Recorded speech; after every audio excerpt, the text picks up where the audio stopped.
Kami tidak pernah keluar. Mereka yang pergi.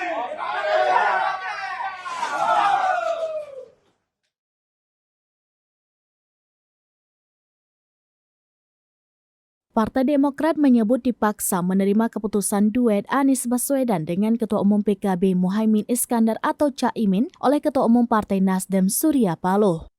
Menyikapi keputusan itu, Partai Demokrat pun menggelar rapat di Cikeas, Bogor. Selain itu, Partai Demokrat akan segera menurunkan baliho-baliho yang memuat gambar Anies Baswedan di seluruh wilayah.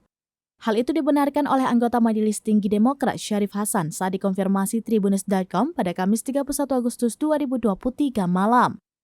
Diberitakan sebelumnya, Sekretaris Jenderal atau Sekjen Partai Demokrat Teguh Rifki Harsha menganggap Partai Nasdem telah melakukan pengkhianatan terhadap Koalisi Perubahan untuk Persatuan atau KPP. Sebab Rifki menyebut Nasdem telah melakukan kerjasama dengan Partai Kebangkitan Bangsa atau PKB dan menyetujui duet Anies Baswedan dan Muhaimin Iskandar atau Caimin di Pilpres 2024.